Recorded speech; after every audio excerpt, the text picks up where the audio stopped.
Jesus traveled along the border between Samaria and Galilee. Travel, not by plane, not by boat. Travel, meaning Jesus walked between Samaria and Galilee. As he was going into a village, 10 men who had leprosy met him. They stood at a distance and called out in a loud voice, "Jesus, Master, have pity on us." Jesus, Master, have pity on us. One of them, when he saw, when he saw them, he said, "Go, show yourselves to the priests." And as they went, they were cleansed. As they went, faith and obedience. As they went, they were cleansed. One of them, when he saw he was healed, came back, praising God in a loud voice. He threw himself at Jesus' feet and thanked him. And he was a Samaritan. I'm going to tell you who they are in 1 minute. Jesus asked, "Were not all 10 cleansed? Where are the other 9? Has no one returned to give praise to God except this foreigner?" Then he said to him, "Rise and go, your faith has made you well." Wait a minute now. They went to show themselves to the priests. And as they went, they was healed. Right here it says, "Rise and go, your faith has made you well." Looked like when they got back to Jesus, he got back to thank him. He received a spiritual healing. Looked like to me. I'm going to tell you why I'm there. I'm going to tell you about these 10 lepers. Let me tell you who Samaritans were. Samaritans was half Jews and half Gentiles. In other words, they was mixed breeds. Kind of like if you get a dog that's got, you got a German Shepherd and a Collie. Kind of like mixed. They don't come from one breed, they mix. What happened was, the race came about after they was taken into captivity by the Assyrians. Come on. Assyrians are people who have lived in the Middle East since ancient times. And today can be found all over the world, from Iraq to the Mediterranean coast, of the northern kingdom of Israel. Back in the 721 BC, somewhere like that, did that little bit of my study in there. Certain people from the nation of Israel stayed behind. So these people intermarried with the Assyrians. And that's how the Samaritans came to pass. They intermarried with each other, and they became a mixed breed, okay? Remember the story about the Samaritan woman that met Jesus? Yeah. That she was a mixed breed. You can find that in John 4 and 9. Amen. Therefore, remember what the Samaritan woman said?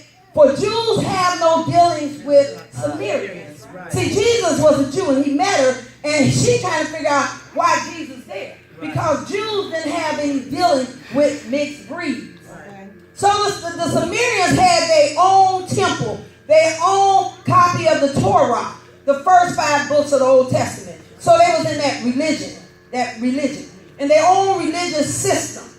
There was an issue among the Jews and the Samaritans as to where the proper place of worship was.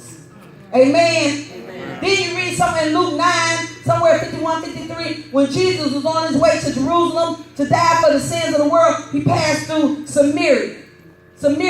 The Samaritans did not receive him because he was on his way to Jerusalem. So there was a problem with the Jews and the Samaritans. So that's why when I finish telling the story, you'll see that leper was a Samaritan, the one that came back. I'm going to take you somewhere. It said Jesus Christ traveled by foot on a long journey. So the title of my message today will be The Comeback.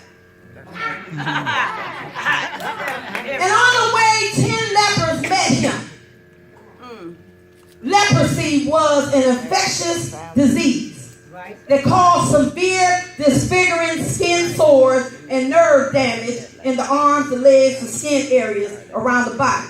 A person with leprosy, you would see their fingers fall off. Their toes would fall off. Their skin would discombobulate.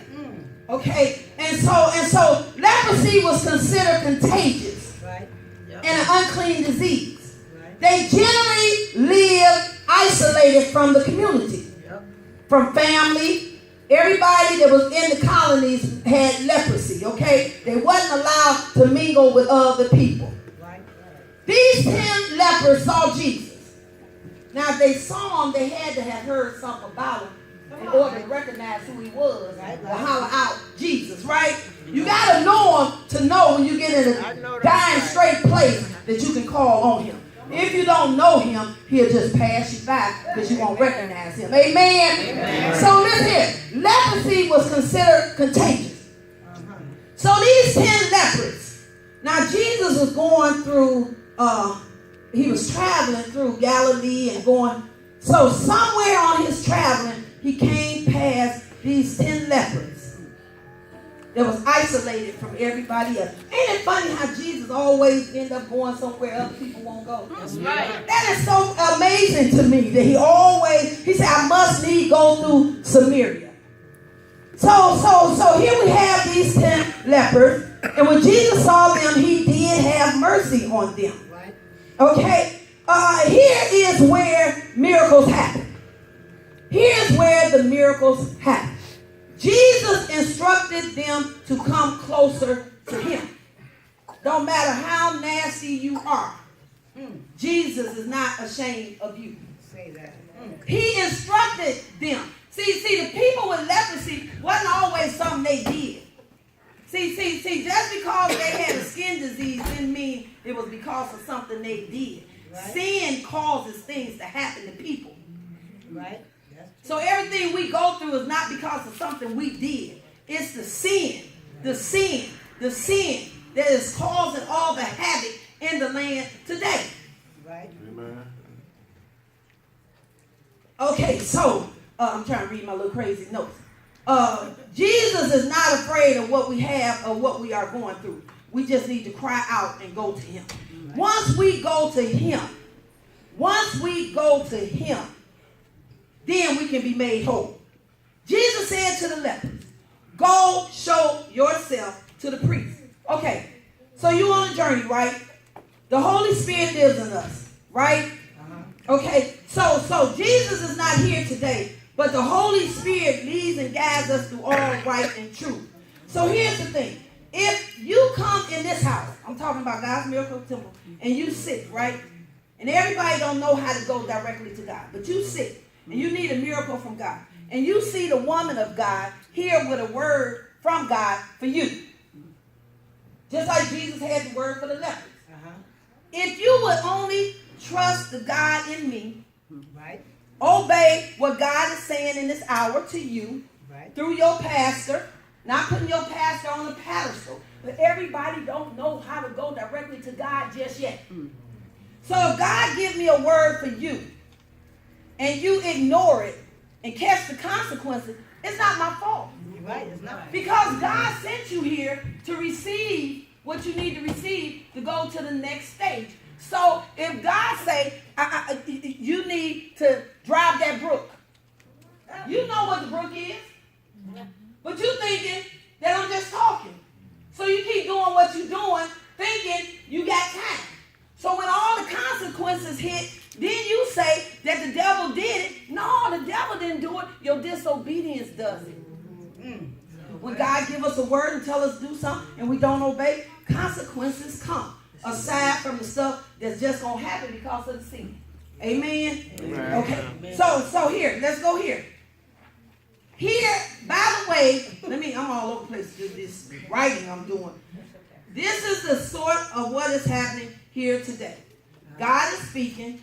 All he asking us to do on this journey is to obey. God instructs, we obey. Okay?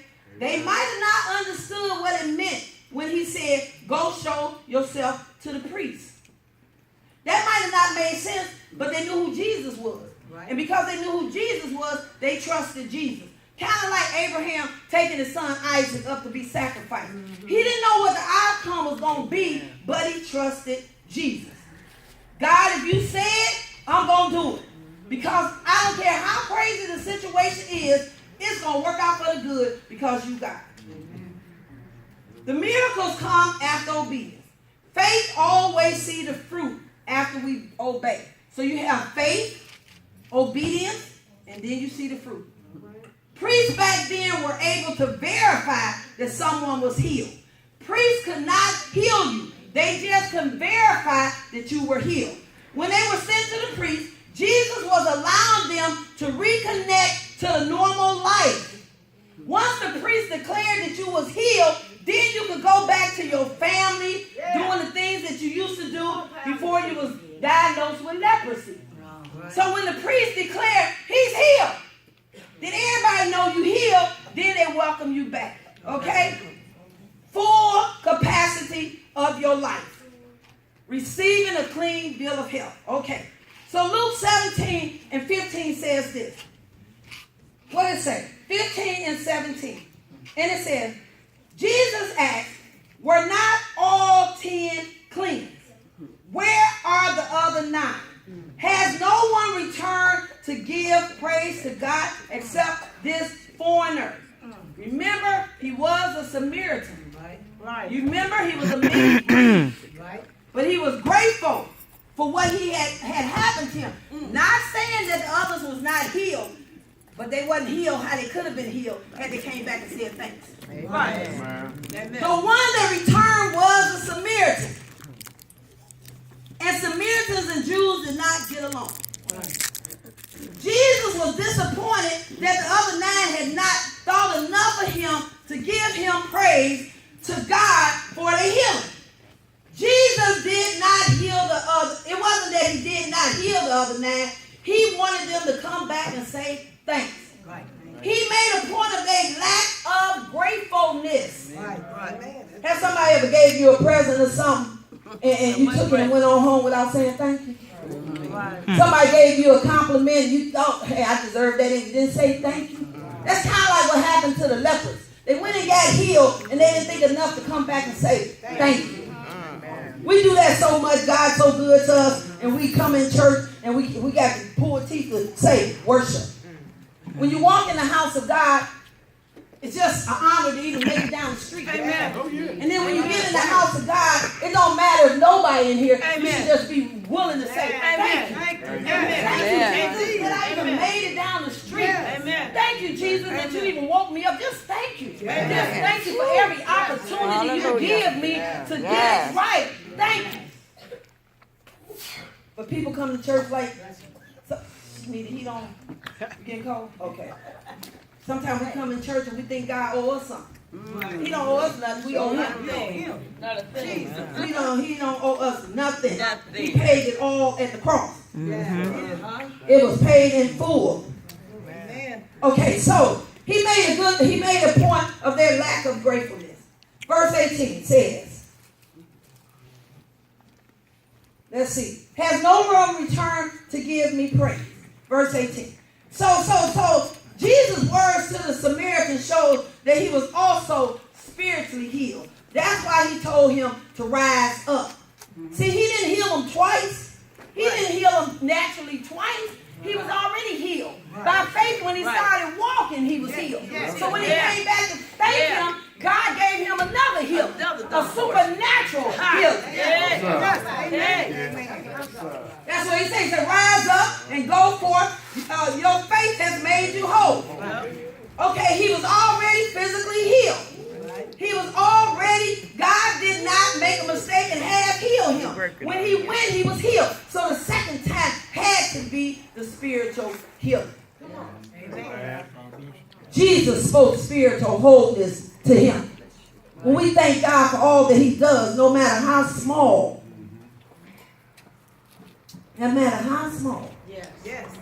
God wants us to say thank you.